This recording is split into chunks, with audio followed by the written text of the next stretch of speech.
step and we're on the moon. Next step into the stars. Sin distancias, la UNED en Radio 3. Para la mayoría de nosotros, un dandy es un hombre que presume de ir bien vestido. Sin embargo, ni los dandys eran necesariamente hombres, ni la ropa era lo más importante para ellos. Lo más importante era construirse a sí mismos, construir su vida con criterios estéticos. José Carlos Loredo, profesor de Historia de la Psicología de la UNED, nos propone hoy hablar de dandys y del fenómeno cultural del dandismo, de su relación con la psicología y de su influencia en la aparición del hombre moderno, en las tribus urbanas y en la construcción del género. En esta ocasión viene acompañado de Gloria Durán, investigadora de la UNED y experta en el estudio de las dandys de los años 20. Más dandismo y menos psicología. Dandys, subjetividades y maneras de vivir. Así se titula la propuesta que nos trae hoy José Carlos Loredo.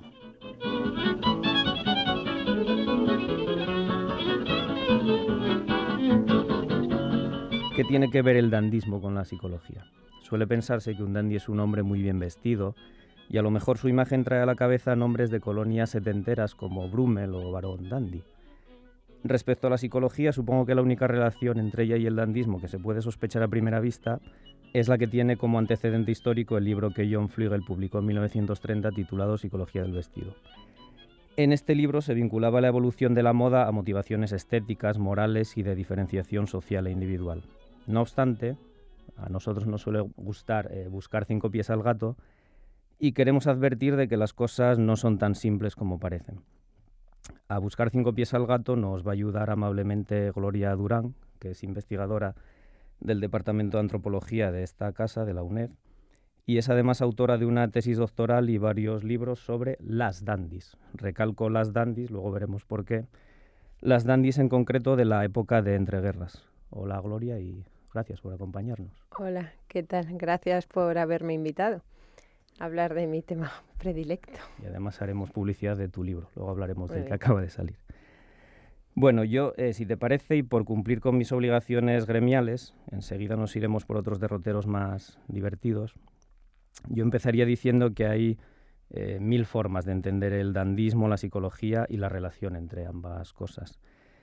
Vamos a suponer, en primer lugar, que para los dandys la indumentaria era, aunque a algunos les pueda parecer esto paradójico, lo menos importante. El vestido era lo menos importante. Lo que les importaba, en el fondo, es lo que su apariencia física revelaba acerca de ellos mismos y, sobre todo, lo que ellos hacían consigo mismos. En segundo lugar, vamos a suponer que la psicología, en el fondo, también es, o no es más, que un conjunto de técnicas de modificación del yo envueltas por un discurso científico producido por expertos, que son los psicólogos.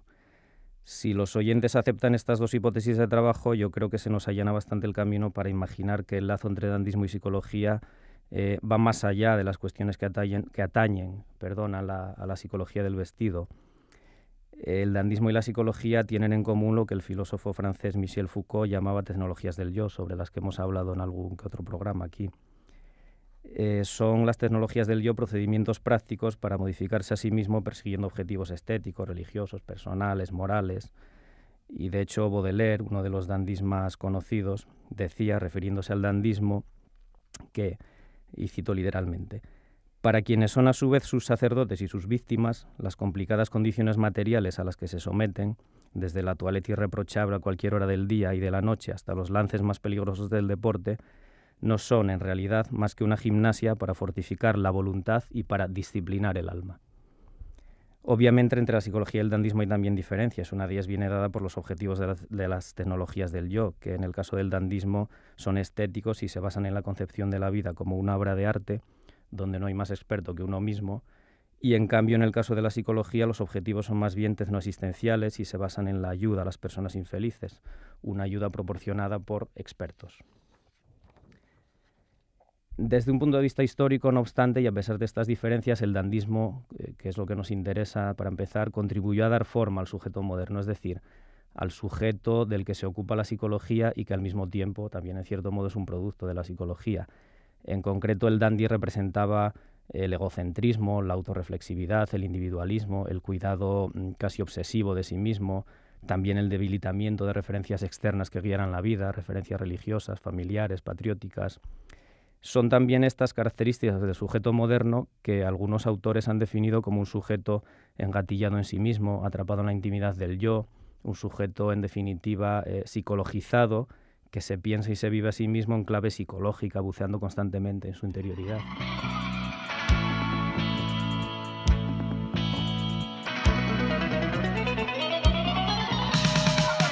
Nadie pudo ver su auténtico rostro. Nadie logró conocer su verdadera obsesión. Siempre tuvo puesta una última máscara que mantuviera la duda hasta el momento final. Momento final. Bueno, muy intenso el comienzo. Sí. Quizá podemos empezar recuperando a Baudelaire, que para algo le has nombrado, ¿no? Y me parece un personaje clave en este, digamos, el salto de lo que sería el dandy social al dandy más intelectual. Yo he de decir que yo soy como experta en el dandy intelectual, o sea, digamos, toda esta saga de teóricos y pensadores del yo, de algún modo también, que retoman una realidad social que se estaba dando, primero arrancó en Inglaterra y luego se exportó a Francia, desde un contexto social hasta el contexto artístico, de tal modo que toman esa posible definición de lo que es un dandy y lo llevan y lo equiparan a la definición de lo que es un artista, ¿no? O sea, realmente es una excusa que se buscan unos tantos en mitad del siglo XIX francés, Baudelaire un poco a la cabeza, para inventar la figura del artista, ¿no? Ahí es donde yo me meto, en la figura del artista. Entonces, digamos que quizá me interesa tu perspectiva porque amplifica y sale más allá del acotado campo del arte. Sabes tú que el acotado campo del arte siempre tiene esa especie de querencia con permear a la sociedad y estar dentro de un contexto más amplificado, pero no deja de ser un pequeño coto privado de caza, ¿no? Entonces, sí, Baudelaire evidentemente se inventa esa figura del artista en la que de algún modo tiene la exigencia casi moral, digamos, de diferenciarse de la masa anónima de burgueses comunes que le rodean, que son la masa a la que hay que despreciar como punto de partida. O sea, como dandy tú tienes que despreciar al tipo normal. O sea, la normalidad a la norma. Es la gran, digamos, el gran enemigo, la vulgaridad, la normalidad, ¿no? Entonces, a partir de ahí ya te inventas como un individuo extraordinario y diferente. En esa invención de ti mismo estableces una serie de nuevas relaciones con todo, no solo con el vestir. El vestir, digamos, es el discurso más simple y también hay que decir que tú nombras a Flügel de 1930, pero durante todo el siglo XIX todos los grandes teóricos del dandismo escribían artículos de la moda. Sí, o sea, el Mademoiselle de Sirène, o sea, la sirena, era el seudónimo que tenía Barbie d'Aurevilly para escribir sobre moda, ¿no? Entonces, digamos, la moda es algo que les interesa mucho y lo conciben como un tema absolutamente moderno. Pero no es solo la moda, es todo. O sea, es el entorno a sus casas. Yo trabajo mucho el tema de cómo, dónde vivían, cómo es las casas donde vivían, cómo hablan, cómo mueven las manos. O sea, de algún modo la idea es generar, hacer justo lo contrario de lo que se espera de ti. Sí. ¿Vale? Entonces, por ejemplo, Baudelaire extremaba la cortesía, porque si un hombre tenía que ser seco y duro y muy pragmático, él se hacía un poco, pues, barroco, hablaba como casi como en el siglo XVIII, recuperan esos modos aristocratizantes, ¿no? Que también me interesa mucho ese tema. De hecho, esto es como si, por seguir jugando, ¿no? Con esto, con lo que había empezado yo de la contraposición, tiene algo de juego, pero también tiene algo de cierto, ¿no? De alguna manera. La contraposición entre dandismo y psicología, ¿no? Como el dandy lo que hace, lo que estabas diciendo ahora al final de tu intervención, es no estetizar la vida, ¿no? Convertir su vida en una obra de arte, no solo a través del vestido, sino a través de todo lo que tiene que ver con la apariencia, con lo que se ve, con lo más superficial, que no sé si lo decía Oscar Wilde, pero podía haberlo dicho, ¿no? Que lo más superficial era lo más profundo, en cierto modo, ¿no? El dandy entonces buscaba distinguirse a través de todo este tipo de superficialidades, de estetizaciones, de una teatralización tanto de su manera de comportarse como de vestir, como de los objetos que le rodeaban, de su casa y demás, a diferencia del burgués, que es la figura emergente y contra la que ellos van. El burgués, por decirlo de una manera muy rápida y muy plástica, es el que buscaría ayuda del psicólogo, ¿no? El burgués es el que iría al psicólogo, el que buscaría ayuda de un experto que le dijera cómo tiene que vivir con criterios técnicos y científicos, es decir, de acuerdo a la norma, mientras que el dandy lo que quiere es romper la norma. A menudo la rompe desde dentro, ¿no? Por eso utilizan maneras de comportarse aristocráticas y demás, pero teatralizándolas, exagerándolas y demás. Sí, lo que te comentaba el otro día, ¿no? A mí lo que más o sea, la figura que siempre retomo, primero porque la conoce mucha gente y segundo porque nadie la ha pensado como dandy, es la marquesa de Merteuil. O sea, la protagonista de Las amistades peligrosas, que era el libro favorito de Baudelaire. Y claro, él la lee como dandy a ella porque ella es como un individuo, ¿no?, que inventa sus propias reglas. Tiene una frase mítica en el libro que dice: yo soy el producto de mi propia decisión. O sea, es algo muy regio, ¿no? O sea, yo decido cómo voy a ser. A mí no tiene que venir nadie a decirme cómo tengo que comportarme y cómo tengo que establecer determinadas pautas de comportamiento. Desde fuera, y la belleza de la teatralización del dandy, lo que a mí me gusta mucho, y me remito otra vez a Baudelaire, porque es que lees a Baudelaire y lo tienes todo, o sea, no hace falta... Y es una teatralización que va más allá del posible público. O sea, teatralizan para sí mismos. O sea, él dice, cuando lloras, mírate en el espejo y mira cómo lloras. O sea, tente estudiado. Es como una obsesión con el estudio de sí mismo de tal calibre que llega un momento que sí puede ser una patologización, ¿no? Pero no irían al psicólogo, como tú dices, por orgullo y por dignidad, porque eso es lo más importante. Se suicidarían como mucho. Exacto, son muy dignos. A mí la fatalidad, la dignidad o la, digamos, el llevar hasta el extremo tu propia decisión, sea esta la que sea, aunque sea catastrófica para tu propia supervivencia, da igual, porque lo has decidido tú, y eso es lo importante. Sí. Al final escucharemos la canción de Edith Piaf donde habla de que no se arrepiente de nada a este respecto. Bueno, como estábamos comentando, el dandismo entonces sí es un fenómeno cultural típicamente decimonónico que comenzó, como decías, con Brummel, con un dandy social, con una especie de trepa de lengua viperina, por llamarlo de alguna manera, Brummel. Así era. Pero que luego se intelectualizó, se convirtió en un fenómeno más intelectual y artístico.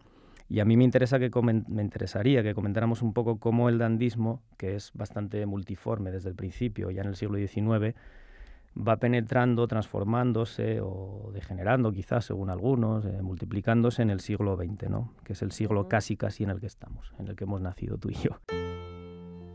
It's a god-awful small affair to the girl with the mousy hair, but her mommy is yelling no, and her daddy has told her to go, but her friend is nowhere to be seen.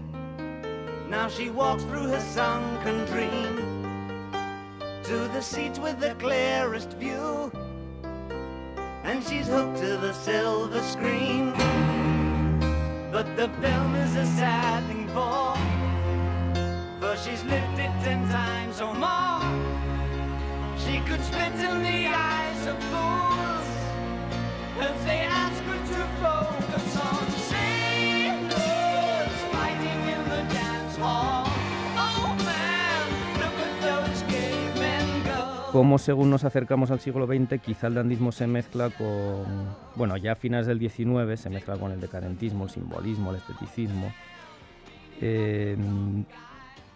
Y quizá en torno a la, no sé muy bien si a la Primera o la Segunda Guerra Mundial, cuando la sociedad de masas ya eclosiona en Occidente, como cosas que hacían los dandis en cuanto a estetizar la vida cotidiana, a recurrir a la apariencia, no solo la del vestido, pero también como acto de identificación, ¿no? Para definirse, para autoafirmarse y demás, cómo eso en algún sentido, por un lado, se democratiza, y estoy pensando en fenómenos como las tribus urbanas, que si no me equivoco, eclosionaron a partir de los años 40, y cómo también esa conversión del dandy en un artista también tiene una derivación, quizá, tú nos lo aclararás ahora cómo lo piensas esto, tiene una derivación hacia movimientos artísticos vanguardistas, como el dadaísmo, que por cierto, Arthur Cravan uno de los grandes dandis del siglo XX, sobrino de Oscar Wilde, si no recuerdo mal, fue un precursor del dadaísmo, un dadaísta él mismo. Bueno, no sé, quería que comentáramos un poco este tipo de continuidades y transformaciones del dandismo en el siglo XX en este sentido. Vale, pues si te parece voy con un poco de orden, empiezo con los dadas y luego ya me voy Sí, perfecto. a digamos, las tribus urbanas, que de hecho los dadas son unas gentes curiosas, ¿no? De algún modo, y sí beben las fuentes literarias de todo el final del XIX, que es, digamos, la popularización, entre comillas, o la banalización del dandy de la mano de nuestro querido Oscar Wilde. Que Sí. Oscar Wilde a mí me parece un personaje curioso porque es el que banaliza todo el sistema, ¿no? Lo banaliza y lo hace como más popular o más conocido y todo el mundo se refiere a él en términos de dandy. Y yo lo veo un poco mezcla porque tiene mucho de oportunista, ¿no? Realmente era un genio escribiendo y eso es lo que a mí me parece que le hace grande, pero cómo gestionó la publicitación de su propio personaje ya me hace cuestionarme cositas. Ya.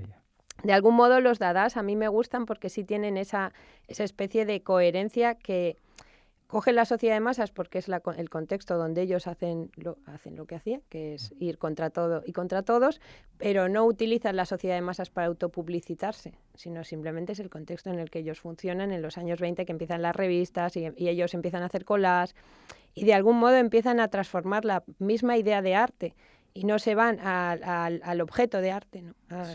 Sino a generar una suerte de relaciones pues con las revistas de la sociedad de masas, con la publicidad, con los nuevos sonidos, con los automóviles. De hecho, toda la vanguardia histórica lo que hace es reformular el concepto tanto de arte como de artista. Las dos cosas que van unidas, como la relación con los objetos cotidianos y la vida cotidiana en el propio contexto de lo que es el arte. Si tú cambias la conceptualización del arte, la vida cotidiana entra en el terreno del arte, ¿no? ¿Qué pasa con los dadaístas? Al menos como yo lo leo, pues que empiezan con cierta pureza, digamos, juvenil, entre comillas, de la gamberrada, de romperlo todo, pero luego la carrera de cada uno de ellos, cuando se separan del movimiento originario, hablamos de 1919, 20, 21, 22, sí. O sea, es esa cosa fulgurante, pues ya cada uno coge su carrera personal y uno acaba pintando cuadros abstractos, o sea, se van de lo que es una vida anti todo y contra todo. Aparte, el dandismo es complejo porque hay un dandismo en Alemania, otro en Francia y otro en Nueva York, y son completamente diferentes. Si hablamos del dandismo como ir contra todo, sí puede ser dandismo. A mí me gusta la expresión que usa este es de Albert Camus, que le llama dandismo anémico. Y me gusta mucho porque realmente son estetas de salón, son dandis de salón y son gritones dentro del coto privado del mundo del arte. Sí, entonces sí. No es un dandismo tan radical. Quizá Cravan se salva un poco porque él era boxeador. Sí. Él era súper radical. Y aventurero. Y de hecho ha legado 2 combates de boxeo, uno mítico en 1916 en Barcelona, que retó, o sea que eso sí es muy dandy, retó al campeón del mundo de los pesos pesados y al primer round lo dejó noqueado. Como no podía Está ser el menos. póster, como no podía ser menos. Yo tengo mi póster que va conmigo a todos lados de Arthur Cravan. Y luego él, unos tantos poemas, muy poco, que esa es otra de las características del dandy. Él hace la baja productividad, lo justo y necesario y claro. Va que chuta, porque su pieza de arte es su propia vida, no se la tiene que explicar a nadie, simplemente vivirla. Y Cravan cogió un barco en el Golfo de México y desaparece para siempre. Una muerte muy dandy también. Una muerte muy dandy, con Mina Loy esperándole y llorándole, esperándole en la playa. Y de hecho, pues las malas lenguas dicen que a lo mejor se inventó una nueva vida fuera de cualquier foco de pertenecer a ningún grupo. Y que sí, tiene nietos, vete a saber dónde. A lo mejor fue en Mauritania. Un burgués luego así, viejecito. Oh, exactamente. Pero lo hizo bien, porque nadie se enteró. Lo hizo muy bien, sí. Aparte era alto, guapo, en fin, tenía una serie de características físicas que también Y era sobrino de Oscar Wilde, como es verdad. Sí. Todo ayudaba. Todo ayuda. Bueno, Espera, entonces el dandismo y luego ya las tribus, Esto podía ser una tribu, pero muy desdibujada, porque si tú ves vídeos de los dadas, ellos iban de traje, chaqueta, tal. Las tribus realmente yo creo que que empiezan con la, digamos, fordización o con una economía en la que se empiezan a surgir fábricas a lo bruto, ¿no? Y de repente masas de población llegan a determinados contextos más o menos duros. Suelen ser en contextos muy de clase obrera donde surgen las tribus urbanas. Y suelen ser gente que lleva una vida muy dura, muy reglada por unas condiciones laborales duras, de muchas horas de trabajo, mucha disciplina, mucha religiosidad, todo este tipo de entornos donde de repente 2 o 3 jovencitos se separan de la masa y dicen, oye, yo no quiero esto, yo no quiero vivir así, yo no quiero vivir así, y se empiezan a juntar y generan sus propios códigos de indumentaria, de comportamiento. Bueno, va asociado ya.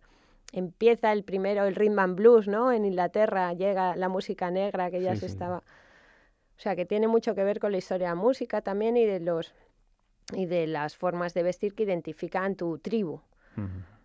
Obviamente la base sí es muy dandificada y se puede leer como dandy. De hecho, los mods insisten, por ejemplo, en que ellos no son una tribu per se, sino que son un montón de individualidades que se juntan.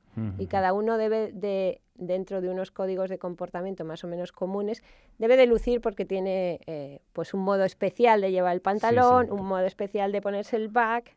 Que no se ven a sí mismo como un rebaño. No se ven como un rebaño.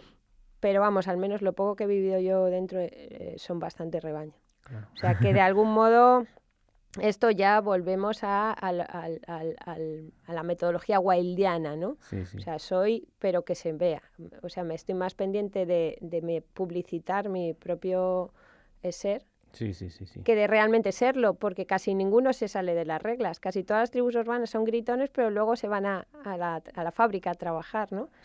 Las all-nighters estas míticas de los mods, por ejemplo, está muy asociado a las drogas, porque la única manera de soportar el ritmo de trabajo y luego el ritmo de la juerga es mazarte a anfetaminas. O sea, no te queda otra. O te mazas a anfetaminas o no. Entonces yo creo que vuelven a ser un poco... No son fatales, no son radicales, ni se separa como uno y va a machete. Estoy acordándome de Tony Manero, que me has hablado alguna vez, Tony Manero, que tiene un poco que ver con esto, ¿no? Si quieres. Para mí Tony Manero yo lo utilizo mucho para de algún modo matar la posibilidad simple del dandismo, porque Tony Manero representa como el cambio del concepto de burgués. Todo lo que llevamos visto hasta ahora, digamos desde primeros del siglo XIX, o sea... A Brummel le exilan de Londres en 1812, ¿vale? Más o menos sería una posible fecha, los teóricos del dandismo lo ponen por ahí, y muchos teóricos del dandismo matan al dandy a principios del siglo XX. Albert Camus dice que el último dandy es Alfred Jarry, pero a mí no, a mí me gusta más llevármelo hasta Tony Manero, por lo que hemos hablado de los dadaístas, de posibles personajes. Lo que pasa es que Tony Manero para mí es la representación del cambio del burgués oscuro, negro, ahorrador, pragmático, como gran padre de familia, absolutamente estructurado, al burgués flor, al burgués consumista, que va muy asociado a los métodos de producción y al mercado. Claro, al burgués que tiene 20... O sea, Tony Manero, el texto tenía 15 camisas de flores, 28 pantalones, y se convierte de repente... en alguien muy consumista y en fin, el burgués al que hay que ir en contra es justo como tú. O sea, es cambiante, volátil, muy preocupado por su aspecto, muy individualista, un montón de cosas. Entonces de repente dices, ¿dónde está la norma? Y yo creo que aquí empezamos a tener ya que buscar como cierta dandificación en pequeñas microcomunidades, como más micro, ¿no? Donde haya una normativa más o menos contextualizada. No podemos generalizar porque el burgués se ha implosionado en una cosa así como muy... De hecho, Luis Antonio Villena decía que es el acto dandy, que a mí me encantó cuando dice... Yo creo que ahora, pues, vestirse de monja, pero de monja de esas así, ¿sabes? La que lleva de monja, como Dios manda. Monja como Dios manda. Dice eso ahora mismo es de las pocas vías para... Sí, que implica ruptura.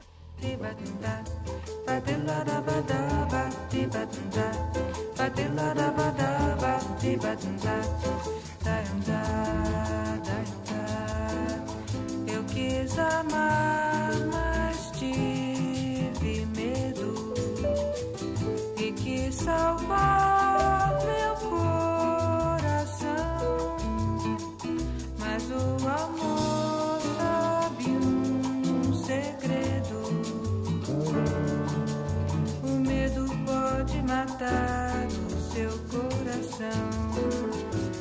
du bébé, agua du bébé, camarada. Oye, nos quedan muy pocos minutos ya y no quería dejar de hablar de... Tú has venido aquí a hablar de tu libro, ¿no? Hombre, como por decía aquel escritor. Como decía, además, el primer libro de dandy que yo me leí fue de Umbral, ¿eh? Ah, pues mira. La Elarra anatomía de un dandy, su primer libro, el año 64, es delicioso. Era muy aficionado a los dandys, sí, un poco, él era iba muy un poco dandy. de eso él. Bueno, es un libro que acaba de salir, se titula Baronesa Dandy, Reina Dada, volvemos al dadaísmo, subtítulo La vida obra de, lo voy a pronunciar mal seguro, Elsa von Freytag Loringhoven, Sí. tú me corregirás. Sí, bueno, yo no sé cómo te voy a corregir porque Y era una alemana está muy en brava. Díaz y Pons Editores, acaba de salir, como digo. Sí. Y esto nos introduce además en otra cosa que, vamos, si estás tú aquí hay que hablar de ella, que es la cuestión de las dandys, ¿no? Sí. Las dandys femeninas, que son bastante poco conocidas y pues vamos a Sí. aprovechar para hacerles un poco de publicidad a la vez que de tu libro. Sí, bueno, las dandys, claro. O sea, mi tesis gira en torno a dandismo y contragénero. O sea, el dandy quiere romper una de las espinas dorsales de todo el sistema en el que nos hemos educado de algún modo, o digamos la sociedad contemporánea, ¿no? Que es esa gran diferencia entre qué es un hombre como Dios manda y qué es una mujer como Dios manda. El dandy rompe eso. Entonces, pensar en la mujer dandy es un poco tonto. O sea, dandys da igual que seas hombre o que seas mujer, porque realmente tu objetivo es ir contra la norma, por lo tanto, o te conviertes en el andrógino de la historia, como... Pues si eres hombre tendrás, digamos, coges aspectos de la mujer para romper la norma de donde más duele, y si eres mujer cogerás aspectos de hombre. Entonces yo lo que he intentado en mi estudio es, obviamente hablo de mujeres, pero como seres que quieren artistizarse o ser artistas y se construyen como artista dandy, también teniendo en cuenta que las que yo trabajo en profundidad son mujeres que trabajan en los años 20 y su formación, todo su bagaje intelectual, hombre, no había cine, pero poco, es literario. Sí, La sí. literatura del siglo XIX, el siglo XIX es un siglo de dandys. Tú, el libro que cojas del siglo XIX, hay dandys. Obviamente, al pensar la construcción de ti mismo, tienes ese bagaje. Entonces yo trabajo con 4 artistas y en este caso he sacado el monográfico de mi artista favorita, que es la baronesa Elsa von Freytag Loringhoven, que ella era un objeto de arte con patas. O sea, ella tiene muy poco, unos tantos poemas y 4 o 5 objetos. Pero de hecho, fíjate cómo sería que ella es la que encontró el urinario de Duchamp. Ah. Entonces, para que también tengamos en cuenta cómo se escribe la historia de Duchamp, otro dandy por antonomasia, sí. además absolutamente consciente de su acción.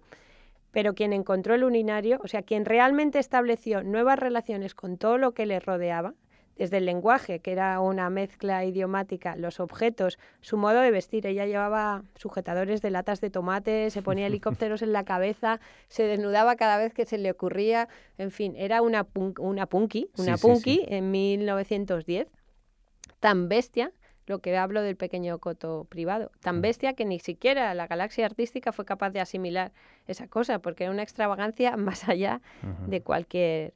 Y siempre cuando la gente la veía no decían, ¿es un chico o una chica? Es que ni siquiera preguntaban eso, que es la pregunta típica, ¿no? Oye, Claro. ¿eso es un hombre o una mujer? No decían, ¿eso qué es? Bueno, Es un objeto. ¿Qué es? Eso exactamente. Ella se convirtió en un objeto de sí misma, que para mí es la cosa más allá de, o sea, la cosa real del dandismo, Sí, convertirte en una cosa Y llevarlo a sus últimas consecuencias. y llevarlo a sus últimas consecuencias. Sí. Muy bien, bueno, pues desgraciadamente no tenemos más tiempo, Gloria. ¿Qué opinas? Ahora que nos lanzamos. Seguiremos. Muchas gracias por estar aquí y por las cosas tan interesantes que nos estabas contando. Yo creo que deberíamos seguir charlando de estas cosas en otra ocasión, a ver si averiguamos si podemos recetar más dandismo y menos psicología, que por cierto, no lo hemos dicho, estaba en el título del programa y es un lema que hemos tomado prestado de Martín Mora Martínez. Muchas gracias. Gracias a ti. Balayé pour toujours, je repars à zéro. Non, rien de rien. Non, je ne regrette rien, ni le bien qu'on m'a fait, ni Hoy en Sin Distancias, dandis, subjetividades y maneras de vivir. Ha sido una nueva propuesta de José Carlos Loredo Narciandi, profesor de Historia de la Psicología de la UNED, y de Gloria Durán, investigadora en el Departamento de Antropología Social y Cultural de esta universidad, autora de numerosos trabajos. El último es el libro titulado Baronesa Dandy, Reina Dada, la vida-obra de Elsa von Freytag-Loringhoven, figura fundamental de la disidencia artística del siglo XX. Editorial Díaz y Pons Editores.